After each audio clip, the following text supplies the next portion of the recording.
Om Namo Narayanaaya. Om Namo Narayanaaya.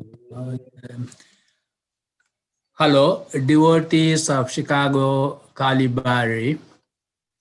Our veteran, Mr. Subramaniam and his wife Vidya, they're going to give the continuing talk on the essentials of Sanatana Dharma. This is session 3 of a series of lectures to take place on Sanatana Dharma. Mr. Subramaniam's name is a household name here in Chicago and worldwide. He is an environmental engineer and a consultant. And a lot of his time he devotes on, Sanatana Dharma and research on Hinduism and giving lectures, talks, and then presentations. And Vidya is also a very devoted individual. She is involved in a lot of bhajan singing here in Chicago and also in other places. With that introduction, let me hand over the mic to Mr. Subramaniam. Thank you. Thank you, Sampradaya. Thank you and namaste to everyone.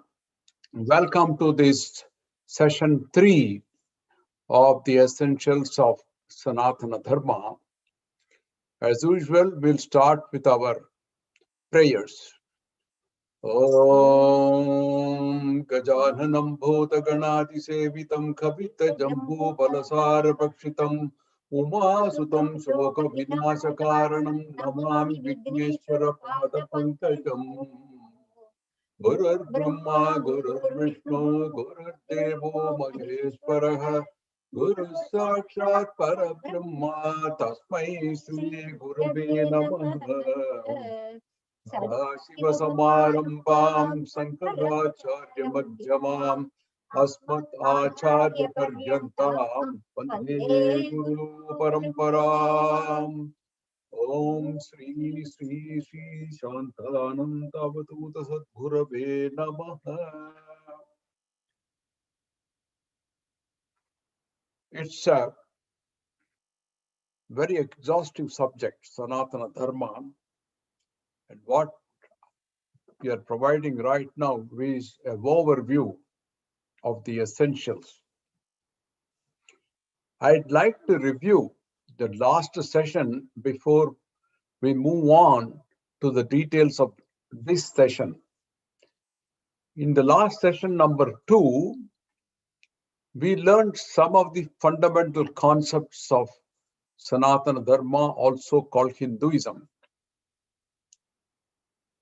As I mentioned, Hinduism believes in Brahman, the Supreme or the Almighty, also called Paramatma. Param is superlative, it's the highest Atma.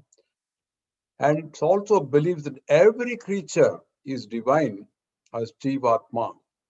We are all tiny specks of that overall Paramatma.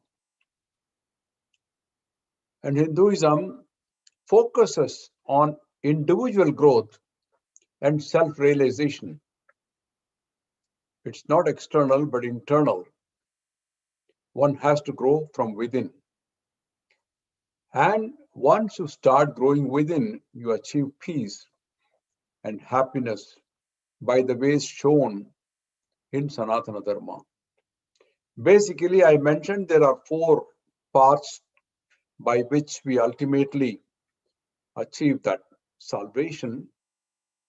The first being knowledge. Second is discipline, discipline of the mind as well as the body. Third, the development of a character, which is most important. It follows certain principles laid down in Sanatana Dharma.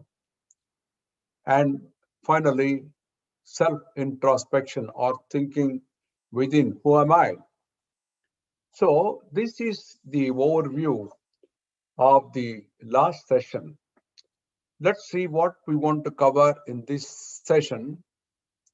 In this session, I'm going to focus on the first part I mentioned about knowledge. and it is about the Vedas, which are a storehouse of knowledge. I mentioned it that Veda comes from the Sanskrit root with, to know. So really speaking, Vedas mean knowledge. It is a gigantic storehouse of knowledge. And Vedanta, the end of the Vedanta, is called the end of knowledge. So the entire Sanatana Dharma, ancient traditions and philosophy for Hinduism are all based on the holy Vedas. As I mentioned before, the Vedas have no single author, and therefore they are called apaurushia. Without a human having created, it's also known as anadi. So it is something which is different from other religions where the holy book was founded by somebody, the religion was known after the name, but here it's not so. It is something which was heard. So people can ask the question, how did the Vedas come? It's believed that the ancient rishis really heard them through the ether, experienced them, and therefore it is called Shruti. Shruti is what is heard. And they, after hearing it, based on what they heard, they made mental notes, and then the Vedas were then transmitted by way of mouth, orally, to the disciples over centuries through what is known as the Gurukula system. And the Guru used to have the Sishyas or disciples before him, and he will speak out, and the Sishyas in turn will learn it. So the Vedas were then memorized by them and transmitted again to the next generation. And as they were recovered from the memory, it is called Smriti. Smriti is what was remembered. Shruti is what was heard, and Smriti was what was remembered. So the code of conduct and behavior for the people, or dharma, was developed by the rishis then based on the Vedas. So the word rishi itself means mantra drishta, one who discovered, or one who saw, and not mantra karta, not the creator who created the mantra. So our life is dependent on our breathing functions. In the same way, the cosmos function in accordance with certain vibrations of the Vedic sounds. So the Vedic mantras are the very breath of the Supreme Being. We must therefore conclude that without the Vedas, there is no Brahman or God or Supreme. To put it in a different way, the Vedas are self-existent, just like the Paramatman. They're independent. In fact, there was a section of people who said, we don't need a God, we just only need Vedas, Mimamsas. So this Veda was a very large one, and then it is pregnant with a lot of meaning, and it represents the philosophy of only one truth. They confer blessings on the form of deities. So it is the duty of Hindus to understand at least the basics of Vedas. I'm going to tell you the divisions of Vedas, and it was Rishi Veda Vyas who compiled the 4 Vedas. It has 6 arms, what they call angas, and 4 upangas, subsections. It covers a variety of philosophies and rituals. So who really compiled this? We'd like to know. It was a great Rishi. You know, at the end of Dwapara Yuga, the previous Yuga to us, the end of the yuga was imminent and Lord Krishna was there. So the sages at that time went and asked him, what will happen to the Vedas in the next Kali Yuga? The Vedas are a large treatise, and who will protect them? And it appears that Lord Krishna answered them, don't worry, there will be someone born with my name, and he will be the one who will protect the Vedas. And true enough, there was a baby born to a fisherwoman, a black colored baby, therefore it was called Krishna. And since it was born in an island, it was called Dvaipayana, Dvipam and Dvaipayana. So he was named Krishna Dvaipayana. Now, Krishna Dvaipayana was very, very intelligent at a very young age. He showed his intelligence through very active study, and he was the one who was responsible for classifying the Vedas into 4 parts. There is a truth here that the person Vedavyas was born to a fisherwoman. It proves that class or caste is not playing a part. It did not play any part in even compiling the great Vedas. So you must imagine at that time, the Vedas being compiled by a person who was born in an island. He was not an educated Brahmin or somebody from a higher caste. So this proves that caste is not a distinction. So he developed the Vedas into 4 parts, classified them. He didn't create them, but he classified them. The reason being that all the Vedas cannot be studied in one single human life because they are very large. So probably King, the sage wise Vedavyas thought it is better to divide them in 4 at least, so one can be studied.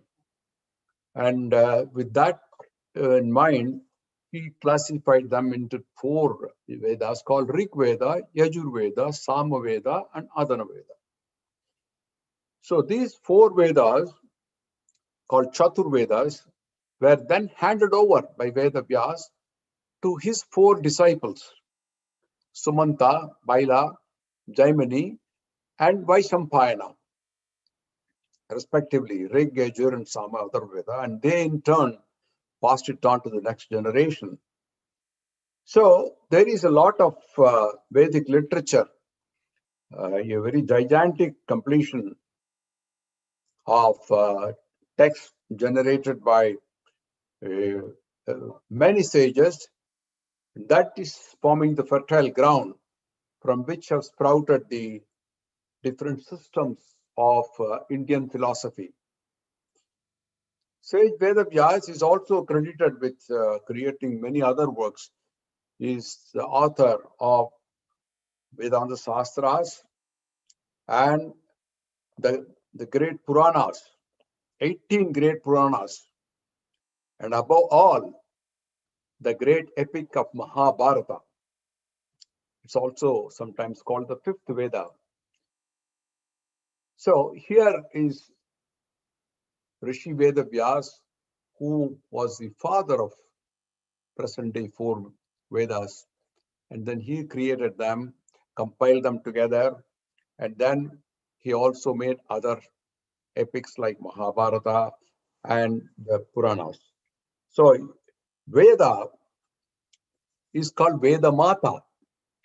She is the mother, and she is represented by goddess Gayatri. Gayatri is Veda Mata. Gayatri is a very important mantra, and Gayatri is a manifestation of goddess Saraswati, the spouse of Brahma, and she is regarded as Veda Mata. So the mother of all Vedas. I'd like to request my Dharma Patni Vidya Subramaniam to sing a small bhajan on Veda Mata.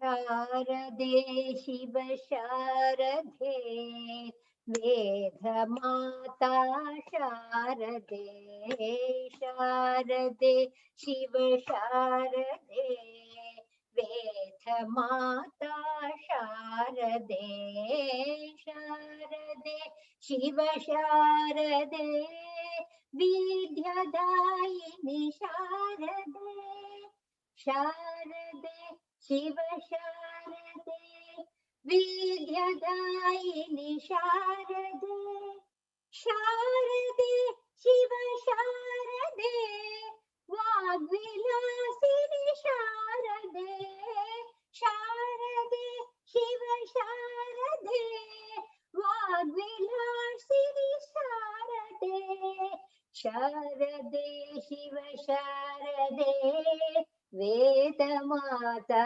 Sharde Sharde Shiv Sharde वेदमाता Sharde Sharde Sharde Mata ki Jai. It's a beautiful song praising Veda Mata.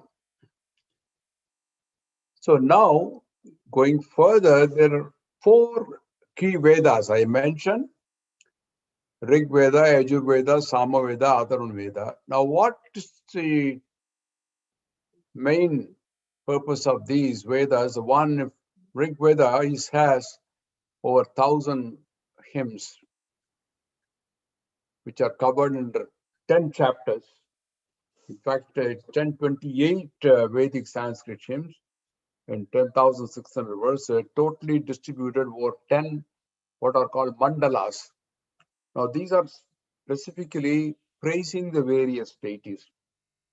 The Rig Veda is very systematically structured, and it is based on very clear principles.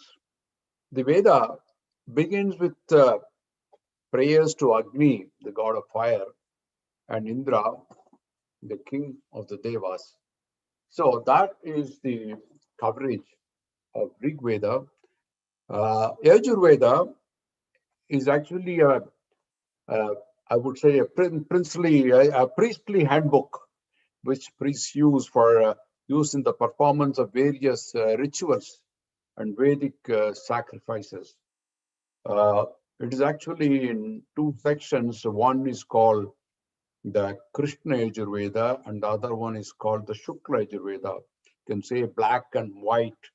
There are 2 subdivisions in the Yajur Veda. The Shukla Yajur Veda came later. But this is commonly used in all the Agni Homams and Abhishekams and various rituals. So they contain all the mantras required for carrying out these rituals. The third one, called the Sama Veda, it is musical. It's got many musical chants and melodies which are sung during worship and also during the performance of yajnas. So this music, Sama, Ghana as they call it, is actually makes the deities very happy. They get pleased with it. The story goes that Ravana used to please Shiva with his Samaganam. And Samagana is sung at many of these functions, and they are all very melodious.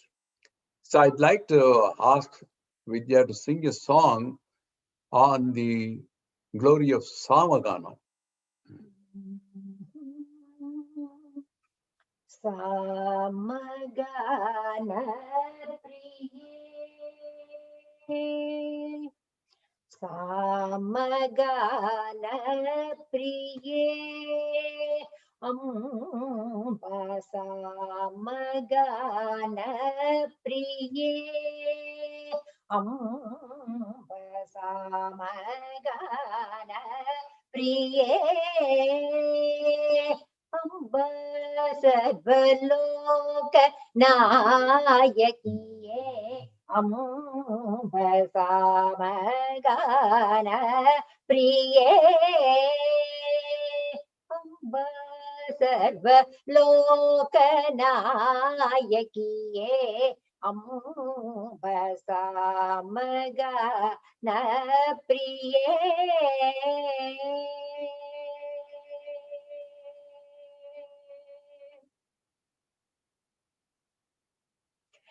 वामदेवर्महिळ सुन्दरी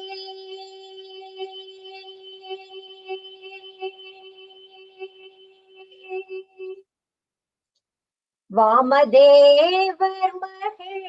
सुन्दरी वामदेवर्महिळ सुन्दरी वामदेवर्महिळ सुन्दरी शङ्करी वामदेवर्महिळ सुन्दरी शङ्करी श्यामळाङ्गी आनंद भैरवी श्यामळांगी आनंद भैरवी सामगान प्रिये अम्ब सर्वलोकनायकिये अम्ब सामगान प्रिये आदिकारणी पराशक्ति श्री अखिलांडेश्वरी धर्म संवर्धनी आदिकारणी पराशक्ति श्री अखिलांडेश्वरी धर्म संवर्धनी ओदुमामरे गौरी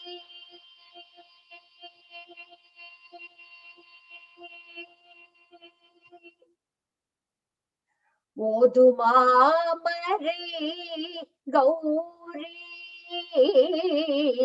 ओदुमामरे गौरी ओदुमामरे गौरी ओंकारी ओदु मामरे गौरी ओंकारी उनदडिये चरणं संततम् उनदडिये चरणं संततम् उनदडिये चरणं सततं सामगान प्रिये सर्वलोकनायकिये अम्ब सामगान प्रिये आदिपराशक्ति की जय। This is a very melodious song set in the raga Ananda Bhairavi. Anandam itself means happiness. So it is set in that melodious raga of Ananda Bhairavi. And it makes a reference to Vedas in this song in Tamil called Marai. Marai means to hide. In Tamil, Vedam is called Marai. What is Marai? It's hidden. The secrets of Vedas are hidden, therefore it is called Marai. So it is not only a melodious music sung in praise of Devi, the Divine Mother, it also makes a reference to the Vedas in it, Marai.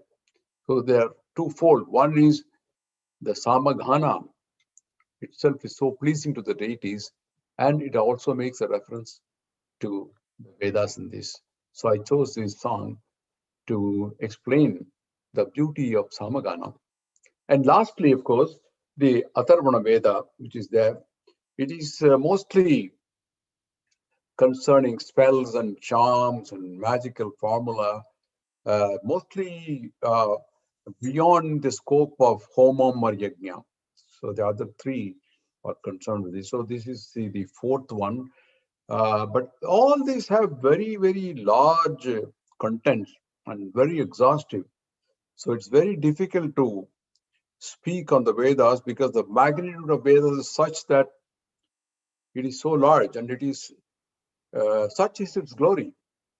The Vedas are indeed the sources of Dharma as the authority on which they're founded. There is a word called Vedavak, that means the word of the Vedas, that is considered as very sacred. If somebody says something, they can ask a question, is it really Vedavak? Is it so sacred that you must keep it? So this Vedavak, or the word of the Vedas, has become very sacred and a kind of inviolable law for the thousands and thousands of years. So let's see more on what these Vedas contain, the Vedas contents. Now, Vedic contents, you can classify them in different forms. I've just given you a framework of them. First one is the Samhita, as it's called. Samhita, it consists of all the Vedic mantras. It is a most ancient part of Vedas, which is consisting of Veda mantras. The other one is the Brahmana. Brahmana are rituals and prayers to guide the priests, particularly in their duties. So they take the guidance from Samhitas. The third one is called the Aranyaka. The Aranyakas are training methodologies. They train the mind for higher attainment in life. They concern worship and meditation and those kind of things. And fourthly, the Upanishads. Upanishad means Upa is near, Shad is to sit near the Guru, Upanishads. And they sat near the Guru and learned many things. So it's called the Upanishads. Actually, there are 108 Upanishads, but only 11 of them are very, very prominent and known. So they are considerably smaller than the Samhitas, mostly dealing with matters of the soul and more philosophical and sometimes difficult to understand. So that forms the Upanishads. So only the mature mind can really absorb them.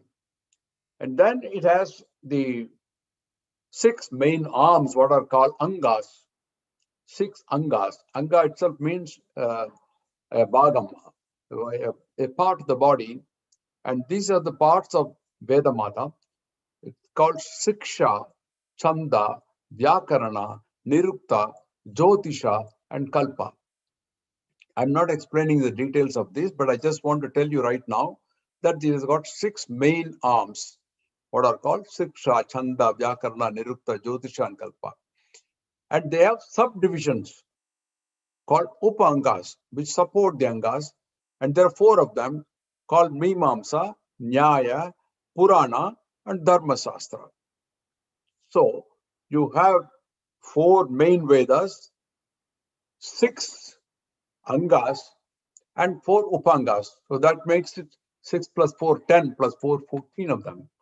So you have the very large content in Vedas, and there are many what they call shakhas or branches, and they were developed from the Vedic tradition, but largely they shaped the Hinduism knowledge of philosophy over many years. And of the 4 Vedas, only some 1,000 branches are yet known to us. So this is an overview of what the Vedas contain. The next question arises, which is very commonly asked by many people today, and that is, why Vedas? Why should we bother about Vedas and philosophy? Today, our modern life is focused primarily on material issues, meaning money and science. So it's natural for people, vast majority of them, to ask, when science is providing all the answers to us, what benefit is coming from Vedas and philosophy? In fact, the Vedas seem very dry and philosophical. In Tamil, they call it as Varattu Vedantam, you know. Varattu means dry. So it's a very dry subject. Why should we really go and learn about Vedas? But if you look seriously, people ask questions related to many aspects of our existence. Even though the focus is on making a living and material enjoyment, there are many people who ask, from where did we come? What happens after death? And what should we do for spiritual elevation? Many questions come. So in a sense, the basic heart, everyone is a philosopher. So we dwell into philosophy whenever we can, but you know, the pressures of work are there, society, formal education, entertaining, meeting people, and all that leaves us very little time to contemplate really about philosophical issues. But Vedas actually provide many answers. This is a very delightful pursuit of answers to many questions of our existence and millions of its facets, because the questions are even more important than the answers. The Vedas encourage you to ask questions. Today, science and technology virtually rule our lives, providing us the means to material progress and economic progress. But we seem to forget that the philosophy provides us the soul, the emotional gain, and the conscience to experience that progress in a meaningful way. And it's very important to remember that most scientific answers started off as philosophical questions. Like, for example, Newton looked at an apple falling down from a tree and he wondered why the apple fell down, why did it not go up? Then came the scientific discovery of Newton's laws. Graham Bell, he thought, why can't I transmit sound as waves? And the phone was born. It was the thinking, the question asked, why not? Why didn't we convert the sound waves into something which can be transmitted? Likewise, Edison, one of the greatest inventors, he worked on light from unseen electricity. Why can't it glow? So if you read the histories of these people, you will find there is philosophy actually at the root, the forefront of our seeking. And science provides us the answers, and philosophy, the questions basically. So science will tell us how to live and even how to kill, but it can never tell us the purpose of life nor why to live or kill. So the Vedas, they cover extensive fields of knowledge, both material as well as spiritual. The questions and answers about life and living and pursuing Vedas is what enriched individuals from ancient times. The quality of life, the quality of organizations, the quality of communities and societies. So the material world without philosophy is like a bird with just one wing. It can eat and probably grow fat, but it can never fly.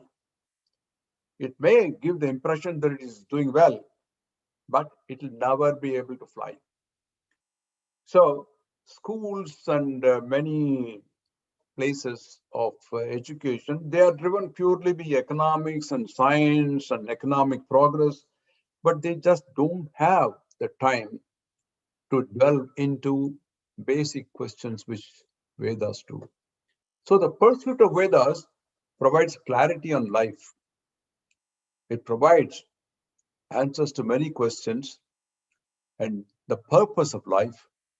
It helps to improve personal values and effectiveness at work too, because once your mind is at peace, then you are a lot more effective at work and at home, and also interrelating to other people, communications, everything becomes a lot more effective. So that's the reason why I think Vedas should be taught and people should ask questions. Let's go a little further on sounds and vibrations. Now, the mantras, they are the life breath of Vedas. And what is the life breath? It is actually giving life to Vedas, the mantras. But what is the life breath of mantras themselves? That's the sound. You see here a set of musical instruments. When somebody plays these musical instruments in a melodious way, then you respond very well. You nod your head and we enjoy the music, isn't it? So we respond to the vibrations caused by the music. The sound comes from the vibrations. You see the strings, when they put the strings together and like a guitar and you vibrate it with a finger, it produces sound. So long as it's played well, you love it. Just imagine you hear the dog barking, or you have a lightning sound, or you have a tractor moving across. You don't respond so well. You call it noise. You don't call it music. So the condition of the mind is related to the type of sound and the vibrations that are caused. So Vedas should be chanted in such a way that the sound which come from proper intonation of mantras, they create cheers in your body through the nadis. And the Vedas should be chanted with absolute clarity on swaras, just like music. You have Sarigama Padanisa, you have Doroma Fasolati in Western music. They should be played in such a way that it is pleasing. But if a bad artist plays, then you don't like it. So similarly in Vedas, the mantras, they produce vibrations, and if they are produced with the correct intonation, they provide beneficial impacts on creatures. So the swaram is the most important in Vedas. And the swaram, if you see Vedic mantras, which are now available in book forms too, you have different signs to denote when to pronounce a mantra uniformly, when to pronounce it slightly with higher pitch, with still higher pitch, and with lower pitch. So they got names for that. Udatta. Udatta is normal. There is no mark in the books too when you pronounce it at uniform level. Anudatta is slightly lowering. So you'll find a small hyphen-like thing underlining below the letter. And you have Swarita. Swaram comes Swarita. Swarita means slightly raised pitch, where you have one apostrophe-like mark above the letter. And then there is also Dirgha Swarita, which means you have to raise it still further. And it gives you two marks, two kind of apostrophes above the letter, which tells you you have to raise that. So I'd like to demonstrate it with a very well-known verse in Rig Veda, which usually starts off with Ganapati. Om Gananatva Ganapati Havamahe Kavim Kavidam Omastavastabam Jeshtarajam Brahmanam Brahmanaspata Anasranvan Odivi Sida Sadhanam Om Mahaganapataye Namaha. You see the swaras go up and down, and you'll find throughout Vedas the mantras have this up and down, which creates ripples in your body.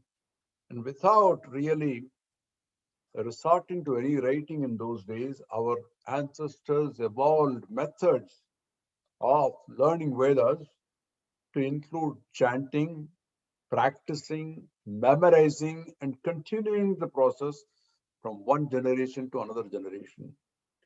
This was done to make sure that there could be some error creeping somewhere in even a single letter, in its pronunciation, which should not. And the guru will correct it immediately, because you should not upset the impact caused by those mantras. So there are various methods of chanting these mantras. They're all progressive ascending order of efficacy. They have different names like Vakyam, Padam, Kramam, Jata, Mala, Shikha, Rekha, Dvajam, Dandam, Ratham, and Ganam. You must have heard the expression Gana particle, one who is expert in Ganam. It's a method of reciting the Vedas, quite a complex one. I can explain it later on sometime. And such people who are experts in the Ganam are called Gana particle. These are the people who have mastered the way of reciting, and they do it in many of these functions, yajnams. You can listen to that. But why is it that the sound of Vedas is given so much of importance in Vedas? After all, what is sound? Modern science says it's vibrations, caused vibration. Whenever there is vibration, there is sound. Conversely, to produce the sound, the vibration corresponding to it must also be created. It is actually a very rational way, and you can consider human beings and other creatures. What is it that determines their health? It's actually the breath that passes through our nadis, the blood vessels, and respiration produces vibrations. So those who keep their breathing under control through the practice of yoga and such methods, they are healthy to an amazing degree. So just as the breath is vital to the body, it's also to the mind. The mind is the source of the thinking and the vital pranic energy, as they call it. So you may test it yourself. For example, when you breathe, you are at peace before the sanctum in a temple, and how you breathe is also quickened. If you're angry, suddenly you get something which is upsetting you, then your breathing also becomes fast. So the happiness you experience when you take part in something divine, listening to even Vedas, like a bhajan or a musical discourse, is different from the pleasure that you get maybe in some parties or elsewhere. So speech contains vibrations of many kinds. And science tells us that there is sound outside the range of human hearing. There are sounds that are converted into electric waves that we cannot hear. Like you see a television or listen to the radio or listen to your cell phone. Those are sound waves coming in, but you can't see them. They're converted into an audible range.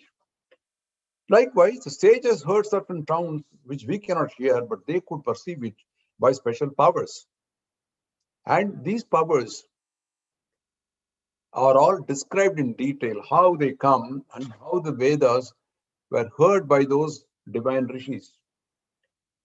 There are 4 forms of sound, and these are called para, pashyanti, madhyama, vaikari.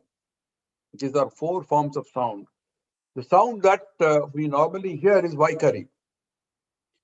Its source is within. It's called para.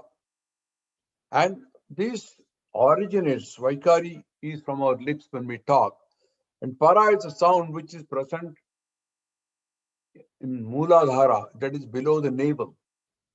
So before it is transmitted through the mouth, it passes through 2 stages in between, called Pashyanti and Madhyama. Now, it's only when we go higher on the path of yogic practices that we are able to hear the sounds of Pashyanti and Madhyama and Para, which are down below. But here, our masters of yoga, they could see it, and they were able to hear the sounds.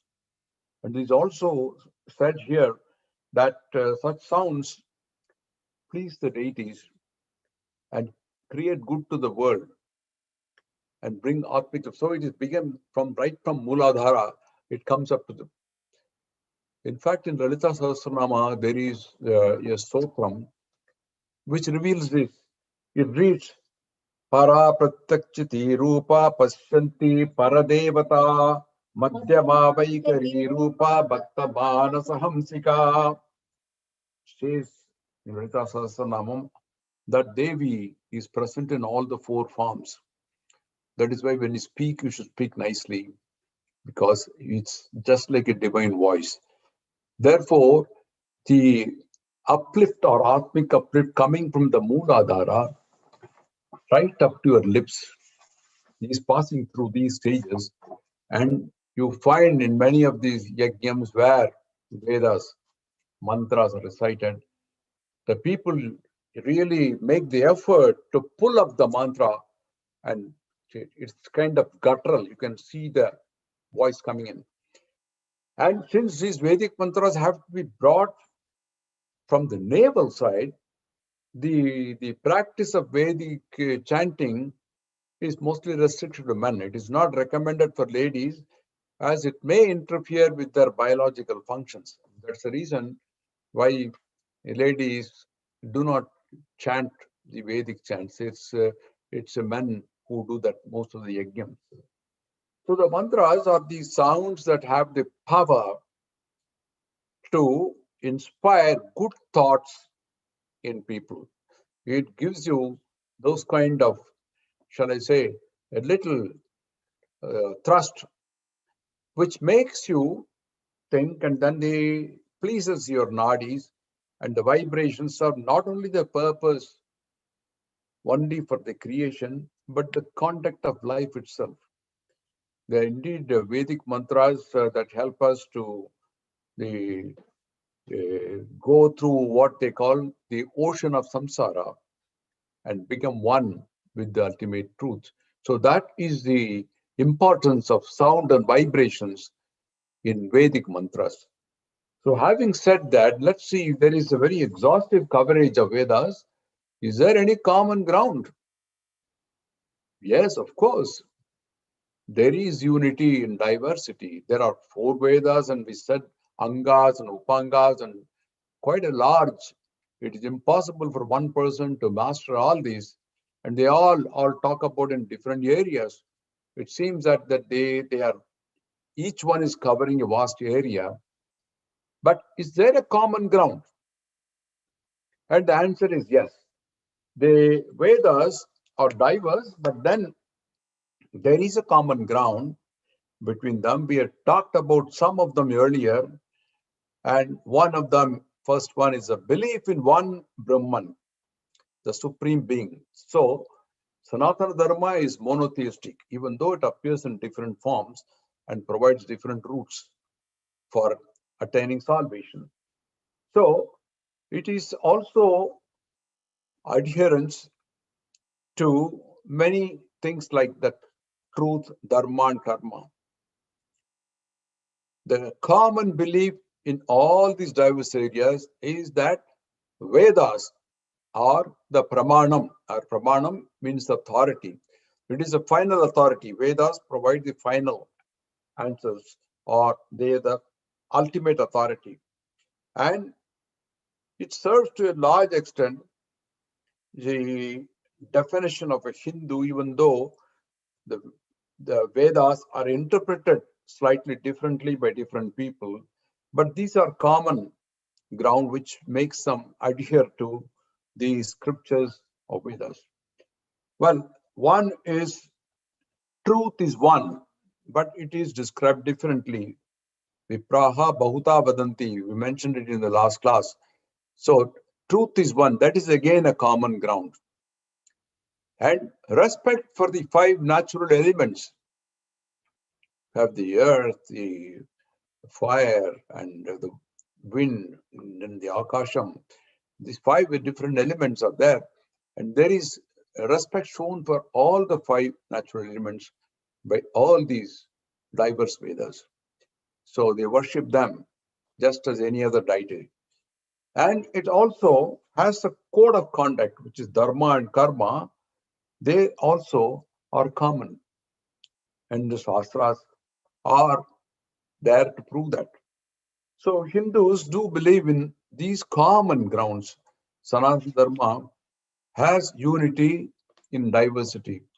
Probably the name university, which is now very common, places of education, it comes from this unity in diversity. If you take uni and versity, it becomes university. So unity in diversity seems to be something which is common.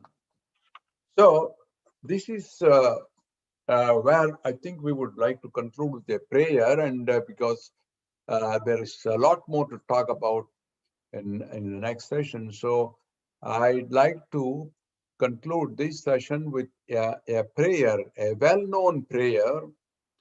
Asato ma sadgamaya Tamaso ma jyotirgamaya mrityorma amridogamaya. Om Shanti Shanti Shanti. This is the beautiful prayer. It says Asatoma Sadgamaya. You know, Sat means that truth. But Asat is just the opposite of that. In Sanskrit, you put A before, it becomes opposite. You can say untruth or unreality. From unreality, let me go to truth. The second one says Tamasoma Jyotirgamaya. Tamas is darkness. Lead me into light. From darkness, lead me into light, or get me enlightened, is another way of saying it. We all want to get enlightened. And finally, Mrityor Ma Amritam Gamaya. From mortality to immortality. Immortality meaning you understand yourself, you go to reach the Paramatma. From Jivatma to Paramatma. So this is a beautiful prayer which wishes peace 3 times. Om Shanti Shanti Shantihi. And taken out from Brihadaranyaka Upanishad. It's one of the large, Brihat means large. It's a very large Upanishad. And from that, this prayer is taken. So today, what we have done is I've just given you a quick overview of Vedas, which are a storehouse of knowledge. And we talked about knowledge last time. Therefore, we are expanding it into where from knowledge and why Vedas, why should we follow them, and what is the connection between sound and vibrations in Vedas, how does it benefit people? So that is what we covered in today's session number 3. Please stay tuned for the next session, which will probably, which will be next Sunday, 5 p.m. CST. Any questions, you can email to me or you can contact Sri Sampath Iyengar. We'll be happy to answer them. In fact, I mentioned that the Vedas, the Sanatana Dharma encourage you to ask questions, and please do ask questions and please tell us your comments so that we can tune the programs for future as we wanted them. Thank you very much and namaskaram. Hello, devotees. As usual, Professor Subramaniam did an outstanding job. I would see the Vedas, or as he said, it is a kind of an ocean, you know, including the Triparkadal. It's such big it is. I think the Earth's surface, almost 70% is covered with water, you know, with the seas and oceans and whatnot, you know. And I will be failing in my duty if I don't bring an analogy. As you know, the Indian Ocean or Pacifics and all, its hidden treasures are there. You know, in oysters, you have got beautiful pearls hidden.